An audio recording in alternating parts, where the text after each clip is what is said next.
Dr. Claud is the one that put us on game to tell us years ago, Black family, that they were going to use immigrants against us. It was Dr. Claud who told us that a part of the play of keeping us disenfranchised was a prioritization of these other groups. Do you hear me? So you're not just making this up. On page 5, this section is called Racism, a Race Without a Finish Line. The first part of the book, he says this: racism is a wealth and power-based competitive relationship between Blacks and non-Blacks. Those are the two groups he discusses, Blacks and non-Blacks. The sole purpose of racism is to support and ensure that the white majority and its ethnic subgroups. Did y'all listen? He said the sole purpose of racism is what?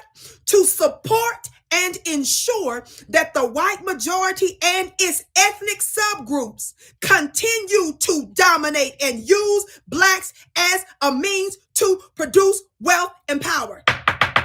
Can I hit the gavel on that? Centuries of Black enslavement in Jim Crow and semi-Jim Crow resulted in the majority society becoming the 99-foot giants and Black one-footed midgets. Dr. Claud know how to use adjectives, don't he? Doesn't he? Not don't he, Vicky. Doesn't he? Listen, the massive inequality in wealth and resources made Blacks non-competitive and totally dependent upon who? Whites for the necessities of life. True racism exists only when one group holds a disproportionate share of wealth and power over another group, then uses those resources to do what?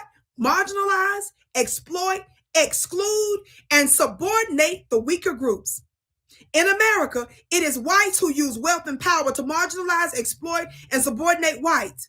He says, this nation has never enacted and supported public policies and laws that have denied non-Blacks access to this nation's educational, political, social, and economic systems. Did y'all catch that? In other words, every other people group that's here, he said this country, that's the context of that statement. He says what? The other groups, they've never enacted and supported public policies and laws that have denied non-Blacks access to the nation's educational, political, social, and economic systems. He said these groups have not. I'm going to say it again for the people in the back. These groups have not been customarily what? Lynched, castrated, exploited, and denied the fruits of their labor. Blacks are the only group of people, y'all listen, forced to practice capitalism without capital in the richest and most capitalistic nation on earth.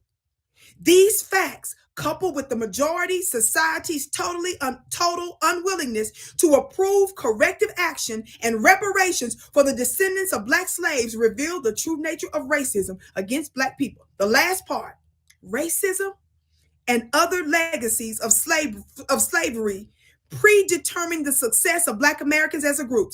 One of the most glaring examples of inherited inequalities is wealth distribution. Black America's percentage of ownership of the nation's wealth remains where it was in the 1860s on the eve of the Civil War. At the time of the writing of this book, decades ago, that statement was true at the time. One last part, I'm going to read it again. What did he say? This nation has never enacted and supported public policies and laws that have denied non-Blacks access to the nation's educational, political, social, and economic system.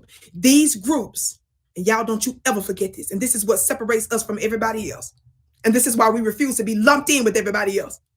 These groups have not, Dr. Claud said, been customarily, not the one-offs, but he said customarily lynched, castrated, exploited, and denied the fruits of their labor. Blacks are the only group of people forced to practice capitalism without any capital. I'm going to end it right there. Isn't that powerful?